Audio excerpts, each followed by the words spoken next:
गीता के पहले अध्याय के पाठ में पुनर्जन्म से जुड़ी कई दिलचस्प बातों का उल्लेख किया है। मान्यता है कि पहले पाठ के अध्ययन से पिछले जन्म से जुड़ी बातें याद आ जाती हैं।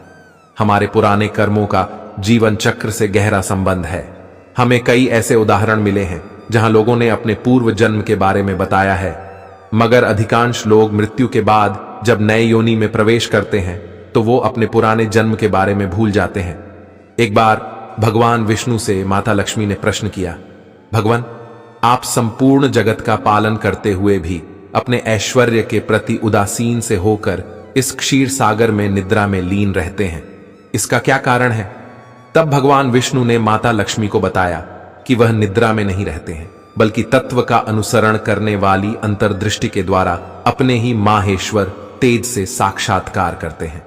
श्री भगवान बोले, प्रिय, आत्मा का स्वरूप द्वैत और अद्वैत से पृथक, भाव और अभाव से मुक्त तथा आदि और अंत से रहित है। शुद्ध ज्ञान के प्रकाश से उपलब्ध होने वाला तथा परमानंद स्वरूप होने के कारण एकमात्र सुंदर है। वही मेरा ईश्वरीय रूप है। आत्मा का एकत्व ही सबके द्वारा जानने योग्य है। गीता शास्त्र में इसी का प्रतिपादन हुआ है। भगवान विष्णु के वचन सुनकर लक्ष्मी देवी ने कहा, गीता का यह प्रतिपादन मैं भी जानना चाहती हूं। तब भगवान विष्णु ने गीता के 18 अध्यायों में अपनी स्थिति बताने के उद्देश्य से कहा, क्रमश 5 अध्याय मेरे 5 मुख हैं, 10 अध्याय मेरी 10 भुजाएं हैं, 1 अध्याय उदर और 2 अध्याय दोनों चरण कमल है। इस प्रकार यह 18 अध्यायों को ईश्वरीय मूर्ति ही समझनी चाहिए। गीता के ज्ञान मात्र से ही महान पातकों का नाश होता है। जो भी गीता के 1 या आधे अध्याय का अथवा 1 आधे या चौथाई श्लोक का भी प्रतिदिन अभ्यास करता है, वह सुशर्मा के समान मुक्त हो जाता है। तब देवी लक्ष्मी ने सुशर्मा के जीवन की कथा जाननी चाहिए। विष्णु भगवान ने बताया कि सुशर्मा बड़ी खोटी बुद्धि का मनुष्य था। वह न ध्यान करता था, न जप और न अतिथियों का सत्कार। वह हल जोतता और पत्ते बेचकर जीवन व्यतीत चलाता था। वह मदिरा और मांस का सेवन करता था। इस प्रकार उसने अपने जीवन का दीर्घ काल व्यतीत कर दिया। एक दिन वह पत्ते लाने के लिए किसी आरष्य की वाटिका में घूम रहा था। तभी काल रूपधारी काले सांप के डंसने से उसकी मृत्यु हो गई। तदनंतर वह अनेक नरकों में गया, वहां की यातनाएं भोगकर मृत्यु लोक में लौट आया। फिर बोझा ढोने वाले बैल के रूप में उसने जन्म लिया। तब किसी पंगु ने उसे खरीद लिया। बैल ने अपनी पीठ पर पंगु का भार ढोते हुए बड़े कष्ट से 7-8 वर्ष बिताए। एक दिन पंगु ने किसी ऊंचे स्थान पर बहुत देर तक बड़ी तेजी के साथ उस बैल को घुमाया। इससे वह थककर बड़े वेग से पृथ्वी पर गिरा और मूर्छित होकर मर गया। उस समय वहां बहुत से लोग एकत्रित हो गए। उस जनसमुदाय में से किसी पुण्यात्मा व्यक्ति ने उस बैल का कल्याण करने के लिए उसे अपना पुण्य दान किया। उस भीड़ में एक वेश्या भी खड़ी थी। उसे अपने पुण्य का पता नहीं था, तो भी उसने लोगों की देखा देखी उस बैल के लिए कुछ त्याग किया। यमराज के दूत उस मरे हुए प्राणी को पहले यमपुरी में ले गए। वह वेश्या के दिए पुण्य से पुण्यवान हो गया, फिर उसे छोड़ दिया गया। वह भूलोक में आकर उत्तम कुल और शील वाले ब्राह्मणों के घर में उत्पन्न हुआ। उस समय भी उसे अपने पूर्व जन्म की बातों का स्मरण बना रहा। बहुत दिनों के बाद जिज्ञासु होकर वह उस वेश्या के पास गया और उसके दान की बात बतलाते हुए पूछा, तुमने कौन सा पुण्य दान किया था? वेश्या ने उत्तर दिया, वह पिंजरे में बैठा हुआ तोता प्रतिदिन कुछ पढ़ता है, उससे मेरा अंतकरण पवित्र हो गया है। उसी का पुण्य मैंने तुम्हारे लिए दान किया था। इसके बाद उन दोनों ने तोते से पूछा। तब उस तोते ने अपने पूर्व जन्म का स्मरण करके प्राचीन इतिहास कहना आरंभ किया। तोता बोला, पूर्व जन्म में मैं विद्वान होकर भी विद्वता के अभिमान से मोहित रहता था। मेरा राग द्वेष इतना बढ़ गया था कि मैं गुणवान विद्वानों के प्रति भी ईर्ष्या भाव रखने लगा। फिर समयानुसार मेरी मृत्यु हो गई और मैं अनेकों घृणित लोकों में भटकता फिरा। उसके बाद इस लोक में आया। सद्गुरु की अत्यंत निंदा करने के कारण तोते के कुल में मेरा जन्म हुआ। पापी होने के कारण छोटी अवस्था में ही मेरा माता पिता से वियोग हो गया। एक दिन मैं ग्रीष्म आर्तु में तपते हुए मार्ग पर पड़ा था। वहां से कुछ श्रेष्ठ मुनि मुझे उठा लाए और महात्माओं के आश्रय में आश्रम के भीतर एक पिंजरे में उन्होंने मुझे डाल दिया। वहीं मुझे पढ़ाया गया। आर्षियों के बालक बड़े आदर के साथ गीता के प्रथम अध्याय की आवृत्ति करते थे। उन्हीं से सुनकर मैं भी बारंबार पाठ करने लगा। इसी बीच में एक चोरी करने वाले बहेलिये ने मुझे वहां से चुरा लिया। तत्पश्चात इस देवी ने मुझे खरीद लिया। मैंने इस प्रथम अध्याय का अभ्यास किया था, जिससे मैंने अपने पापों को दूर किया है। फिर उसी से इस वेश्या का भी अंतःकरण शुद्ध हुआ है और उसी के पुण्य से आप भी पाप मुक्त हुए हैं। इसलिए जो गीता के प्रथम अध्याय को पढ़ता, सुनता तथा अभ्यास करता है, उसे इस भवसागर को पार करने में कोई कठिनाई नहीं होती। कई बार हमने किसी न किसी को यह कहते हुए तो जरूर सुना होगा कि शायद मैंने पिछले जन्म में कोई अच्छे कर्म किए होंगे जो इस जन्म में मुझे आप मिले। लेकिन यकीन मानिए, हमारे शास्त्रों की माने तो यह सच है। हमारे जीवन में आए लोग, रिश्तेदार, सगे संबंधी व औलाद हमारे पिछले जन्म के कर्मों के फल ही होते हैं। शास्त्रों की माने तो पूर्व जन्म के कर्मों से ही हमें इस जन्म में रिश्ते मिलते हैं, जो अपना कर्ज चुकाने या बदला लेने के लिए किसी न किसी रूप में आपके जीवन में आते हैं, खासतौर पर औलाद के रूप में। इसीलिए शास्त्रों में कहा गया है कि कभी किसी का भी बुरा नहीं करना चाहिए, क्योंकि प्रकृति का नियम ही यही है, जो आप बोओगे वही आप पाओगे। उसे आपको इस जीवन में या अगले जीवन में 100 गुना वापस चुकाना होगा। या अगर आपने किसी की 1 रुपये की मदद की है तो आपके खाते में 100 रुपये जमा हुए हैं, और यदि आपने किसी से 1 रुपया भी लिया है तो आपको सूद समेत 100 रुपये वापस करने होंगे। इस बात का स्पष्ट उल्लेख श्रीमद्भागवत गीता में अर्जुन और श्री कृष्ण संवाद के दौरान श्री कृष्ण अर्जुन से कहते हैं, न तो मैं किसी को दुख देता हूं और न ही किसी को सुख देता हूं। मनुष्य स्वयं अपने पूर्व जन्म के कर्मों को भोगता है। इसलिए ही ये माना जाता है कि औलाद के रूप में हमारा पूर्व जन्म होता है, ते किसी से रह गया कोई हिसाब चुकता करने के लिए ही हमारा कोई सगा संबंधी इस जन्म में औलाद के रूप में जन्म लेकर आता है। शास्त्रों में इसे इन 4 तरीकों से सुलझाया गया है। आरणानुबंध में कहा गया है कि यदि पूर्व जन्म का कोई ऐसा इंसान जिससे आपने आरण लिया हो या उसका किसी भी प्रकार से धन का नुकसान किया हो, तो वह आपके घर में संतान बनकर जन्म लेता है और आपका धन, बीमारी या व्यर्थ के कार्यों में तब तक नष्ट करता रहेगा जब तक उसका हिसाब पूरा ना हो। पूर्व जन्म में यदि आपने दुश्मनी में किसी को कष्ट पहुंचाया है तो वह इस जन्म में अपनी दुश्मनी का बदला लेने आपके घर औलाद के रूप में जन्म लेगा, और बड़ा होने पर संतान के रूप में अपने माता पिता से मारपीट करना, झगड़ा करना या उन्हें सारी जिंदगी किसी भी प्रकार से सताता ही रहेगा। हमेशा कड़वा बोलकर उनकी बेइज्जती करेगा व उन्हें दुखी रखकर खुश होगा। पूर्व जन्म में यदि कोई इंसान अपने माता पिता या अन्य रिश्तेदारों के प्रति उदासीन है तो अगले जन्म में ऐसे व्यक्ति के बच्चे उसकी सेवा नहीं करेंगे और ना ही उसे कोई सुख देंगे।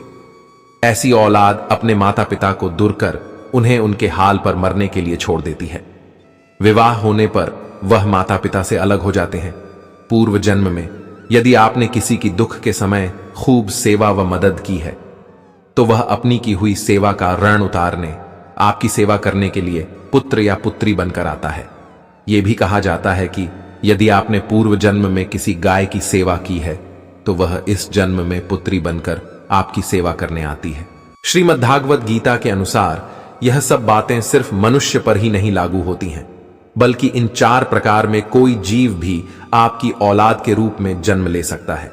यदि आपने पूर्व जन्म में किसी पशु या गाय की सेवा की और जब उनसे स्वार्थ निकल गया या जब उसने दूध देना बंद कर दिया तो उसे घर से निकाल दिया गया, ऐसे में वह जीव आपके जीवन में ऋणानुबंध पुत्र या पुत्री बनकर आता है और आपको तब तक हानि पहुंचाता है जब तक उसका आरण खत्म नहीं हो जाता। मित्रों, कर्म और फल मनुष्य के जीवन व्यतीत क्रियाओं के अनुसार होता है। हमारा पूर्व जन्म कब, कहां, कैसे था, शायद ही किसी को पता हो, क्योंकि जब इंसान जन्म लेता है तो वह एक शिशु के रूप में होता है और जब वह बड़ा होता है तो संसार के माया जाल में फंस जाता है। इंसान के कर्मों का फल उसके जीवन के आधार के अनुसार होता है। तो पुनर्जन्म क्या है और क्या हमारे कर्म जन्म से लेकर मौत तक हमारा अनुसरण करते हैं? गीता में भगवान श्री कृष्ण ने अर्जुन को यह बात समझाई थी कि लोगों को उनके कर्मों का फल हमेशा मिलता है। आपने महसूस किया होगा कि जो लोग अच्छे कर्म करते हैं वो परेशान रहते हैं, वहीं जो बुरे कर्म करते हैं वह खुशी से रह रहे होते हैं।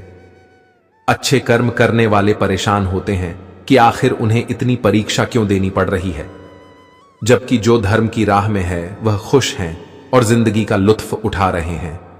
अगर आपके मन में भी यह सवाल आया है तो आज हम आपको इसका जवाब देंगे। यह जवाब वह है जो भगवद गीता में लिखा है और जो श्री कृष्ण ने अर्जुन को दिया था। भगवद गीता में वर्णित कथा के अनुसार जब भी अर्जुन के मन में कोई दुविधा होती थी तो वह श्री कृष्ण के पास पहुंच जाते थे।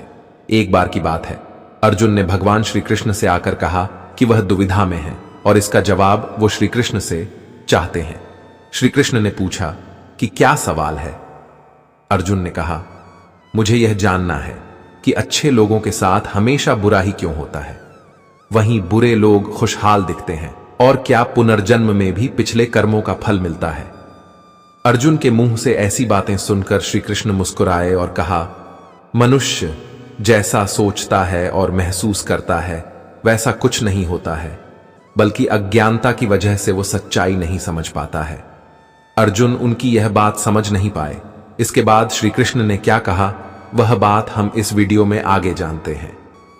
अगर आप भगवान श्री कृष्ण की पवित्र बातों को सुनना और समझना चाहते हो तो वीडियो को लास्ट तक पूरा देखें, क्योंकि इस वीडियो में आपको वह ज्ञान मिलेगा जो आपको कहीं और नहीं मिला होगा। श्री कृष्ण ने अर्जुन से कहा, मैं तुम्हें एक कथा सुनाता हूं, उसे सुनकर तुम समझ जाओगे कि हर प्राणी को उसके कर्म के हिसाब से ही फल मिलता है। प्रकृति हर किसी को अपनी राह चुनने का मौका देती है। अब वह मनुष्य की इच्छा पर निर्भर करता है कि उसे धर्म की राह चुननी है या अधर्म की। कथा शुरू करते हुए श्री कृष्ण ने कहा, एक नगर में दो पुरुष रहा करते थे। एक पुरुष व्यापारी था जिसके जीवन में धर्म की बहुत महत्ता थी। वो पूजा पाठ में यकीन रखता था। वह हर रोज मंदिर जाता था और दान धर्म भी करता था और हर रोज भगवान की पूजा करता था। वहीं दूसरा पुरुष बिल्कुल विपरीत था। वह हर रोज मंदिर तो जाता था लेकिन पूजा करने नहीं, बल्कि मंदिर के बाहर से जूते चप्पल चुराने। उसे दान और धर्म से कोई लेना देना नहीं था और उसे भगवान पर विश्वास भी नहीं था। समय बीतता गया और एक दिन बहुत जोर की बारिश हो रही थी। इस वजह से मंदिर में पुजारी के अलावा कोई नहीं था। यह बात जब दूसरे पुरुष को पता चली तो उसने कहा कि यह सही मौका है मंदिर का धन चुराने का। पंडित से नजर बचाकर उसने मंदिर का सारा धन चुरा लिया। उसी समय धर्म कर्म में विश्वास रखने वाला व्यक्ति भी मंदिर पहुंचा। दुर्भाग्य से मंदिर के पुजारी ने उसे ही चोर समझ लिया और चिल्लाने लगा। वहां लोग एकत्र हो गए और उसे बहुत मारा। किसी तरह वह बचते बचाते वहां से निकला तो दुर्भाग्य ने उसका साथ वहां भी नहीं छोड़ा। मंदिर के बाहर गाड़ी से टकरा गया और घायल हो गया। फिर वह व्यापारी लंगड़ाते हुए घर जाने लगा तो रास्ते में उसकी मुलाकात उस पुरुष से हुई जिसने मंदिर से धन चुराया था। उसने कहा, आज तो मेरी किस्मत चमक गई, एक साथ इतना सारा धन मिल गया। यह सब देखकर उसे बहुत बुरा लगा और उसने अपने घर से भगवान की सारी तस्वीरें निकाल दी। कुछ सालों बाद दोनों पुरुषों की मृत्यु हो गई। मरने के बाद जब दोनों यमराज की सभा में पहुंचे और भले पुरुष ने दूसरे व्यक्ति को देखा तो उसे बहुत गुस्सा आया। उसने क्रोधित होकर यमराज से पूछ ही लिया, मैं तो हमेशा अच्छे कर्म करता था, दान में विश्वास रखता था, उसके बदले जीवन भर मुझे अपमान और दर्द ही मिला और इस व्यक्ति को नोटों से भरी पोटली। आखिर ऐसा भेदभाव क्यों? इस पर यमराज ने कहा, पुत्र, तुम गलत समझ रहे हो। जिस दिन तुम्हारी गाड़ी से टक्कर हुई थी वो दिन तुम्हारे जीवन का आखिरी दिन था, परंतु तुम्हारे अच्छे कर्मों की वजह से तुम्हारी मौत सिर्फ एक छोटी से चोट में बदल गई। तुम इस दुष्ट व्यक्ति के बारे में जानना चाहते हो? दरअसल इसके भाग्य में राजयोग था, मगर इसके कुकर्मों और अधर्म की वजह से वो सिर्फ एक छोटी सी धन की पोटली में बदल गया। कथा सुनाने के बाद श्री कृष्ण अर्जुन से कहते हैं, पाठ, क्या अब तुम्हें तुम्हारे सवाल का जवाब मिल गया? ऐसा सोचना कि भगवान तुम्हारे कर्मों को नजरअंदाज कर रहे हैं, यह बिल्कुल भी सत्य नहीं है। भगवान हमें कब क्या किस रूप में दे रहा है मनुष्य को समझ में नहीं आता है, मगर आप अच्छे कर्म करते रहें तो भगवान की कृपा हमेशा बनी रहती है। इसलिए अपने अच्छे कर्मों को बदलना नहीं चाहिए, क्योंकि उसका फल हमें इसी जीवन में मिलता है। इसलिए मनुष्य का फर्ज है कि वह हमेशा अच्छे कर्म करते रहे, क्योंकि श्री कृष्ण ने गीता में भी बताया है कि किसी के द्वारा किया गया कर्म बेकार नहीं जाता है, चाहे वह अच्छा हो या बुरा हो। बहुत से लोग नास्तिक होते हैं, लेकिन फिर उनके साथ ऐसा कुछ होता है कि वे भगवान में विश्वास करने लग जाते हैं। दोस्तों, एक बार की बात है, एक बार भोला नाम का एक आदमी था। भोला शहर की एक छोटी सी गली में रहता था। वह मेडिकल की दुकान चलाता था। सारी दवाइयों की उसे अच्छी जानकारी थी।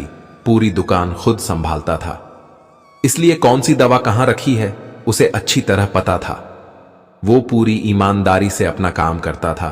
ग्राहकों को सही दवा सही दाम पर देता था। सब कुछ अच्छा होने के बाद भी भोला नास्तिक था। भगवान में उसका जरा भी विश्वास नहीं था। वह पूरा दिन दुकान पर काम करता और शाम को परिवार तथा दोस्तों के साथ समय गुजारता।